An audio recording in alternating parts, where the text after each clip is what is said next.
Anda kembali dalam Tech Conference 2021 dengan tema Future of 5G, Global Connectivity, Cloud Computing, and Internet of Things. Dan masih bersama kami di sini, kita lanjutkan kembali diskusi kita bersama dengan Sita Resti Astarini, Head of Business Marketing TikTok Indonesia. Mbak Resti, di sini sudah banyak sekali ya pertanyaannya sesuai dengan yang saya sebutkan tadi begitu ya. Mari kita simak pertanyaan yang pertama dari Sophia dari Jakarta.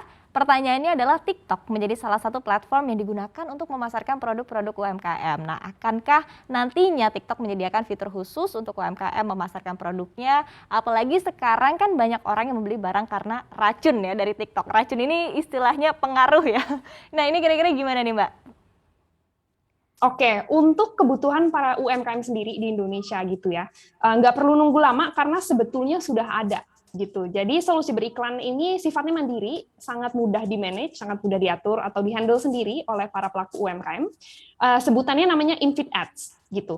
Kemunculannya itu biasanya kalau kita sedang scrolling-scrolling di FYP atau For You page, biasanya suka muncul in-feed ads gitu. Jadi kesempatan untuk para brand, baik skala kecil, menengah, maupun besar sekalipun, kesempatannya cukup sama untuk bisa menjangkau audiens yang ada di dalam TikTok. Nah, in-feed ads ini sendiri kelebihannya itu banyak sebetulnya untuk para UMKM. Yang pertama, tentunya itu very self-serving, di mana para pengiklan atau para pelaku UMKM itu bisa secara langsung mengatur campaign mereka sendiri sesuai dengan objektif, sesuai dengan target audience, sesuai dengan kapan mau tayang dan lain-lain gitu. Jadi semuanya free to untuk langsung di-manage oleh mereka sendiri.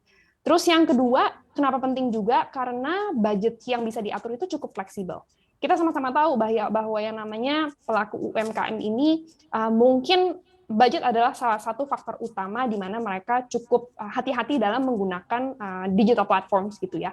Dan dengan adanya dashboard untuk in-feed ads sendiri, UMKM bisa mengatur budget mereka sesuai dengan alokasi yang telah mereka sediakan untuk spending ads di dalam TikTok. Terus nggak cuma itu, banyak juga sebetulnya UMKM yang misalnya bingung untuk mulainya dari mana. Budget sudah ada, campaign-nya sudah bisa diatur gitu ya, produk-produknya sudah siap ditawarkan, cuma mereka bingung mulainya dari mana. Nah, kalau misalnya ada masalah dengan kreatif seperti ini, di dalam TikTok sendiri juga ada yang namanya feature creative tools atau feature editing yang cukup lengkap.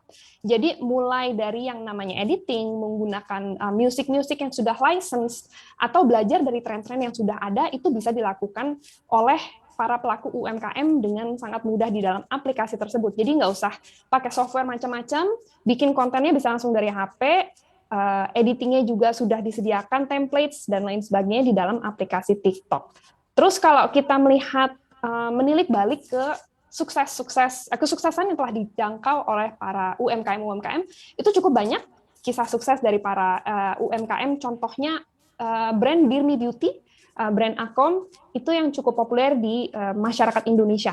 Mereka melihat hasil dari sisi penjualan, dari sisi awareness pada saat setelah menggunakan ad campaigns dalam TikTok.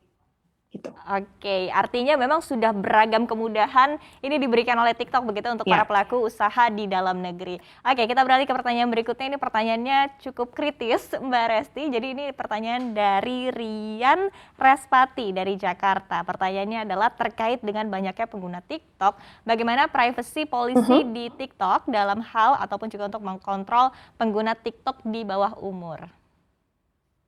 Iya, jadi sebetulnya kalau misalnya kita merujuk ke dalam safety gitu ya di dalam TikTok.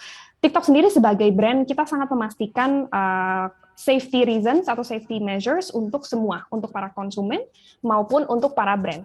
That's why kita juga ada yang terus-menerus diupdate yang namanya panduan komunitas maupun ketentuan service yang berjalan dengan baik, yang dimoderate dengan kombinasi antara teknologi maupun dedicated team yang bekerja in combination 24/7 untuk memastikan konten-konten yang didistribusikan di dalam platform kami ini aman dan positif untuk bisa dikonsum untuk semua konsumen kami yang ada di dalam TikTok.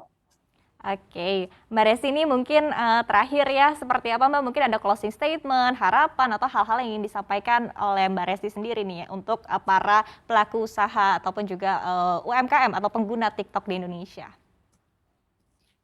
Untuk para pebisnis atau para pelaku UMKM, any kind of businesses across all scales gitu ya, mungkin yang perlu diingat adalah di hari seperti sekarang ini, konsumen-konsumen itu menghadapi challenge mereka masing-masing. This is the time for everybody untuk bisa terkoneksi dengan lebih baik kepada para konsumen. Think about them as more than consumers, tapi think about them as your extended community. Gitu. Jadi ini juga diharapkan bisa membantu para brand untuk rethink about their approaches pada saat mereka re-engaging dengan para konsumen. Instead of hanya secara statis untuk pushing messaging, think about gimana caranya konten-konten yang kalian sajikan tersebut bisa inspiring, bisa uplifting, dan juga bisa lebih jauhnya mengundang mereka untuk bisa berpartisipasi dalam tren-tren yang mungkin kalian sebagai para pebisnis ataupun entrepreneurs bisa menciptakan di dalam platform-platform seperti TikTok tersebut. Oke, terima kasih yang luar biasa kepada Mbak Sita Resti Astarini, Head of Business Marketing TikTok Indonesia. Sukses dan sehat selalu ya untuk Mbak Resti.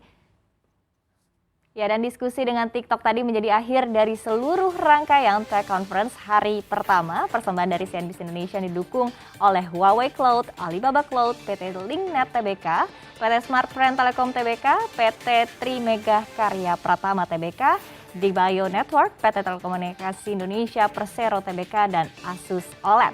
CNBC Tech Conference 2021 dengan tema The Future of 5G, Global Connectivity, Cloud Computing, and Internet of Things akan kembali esok hari dengan pembicara yang tidak kalah menarik, yaitu Menteri Komunikasi dan Informatika, Bapak Johnny G. Plate, Alibaba Cloud, dan Facebook Asia Pasifik. Dan saya Syarifah Rahma mewakili kerabat kerja pamit undur diri, CNBC Indonesia Beyond Business.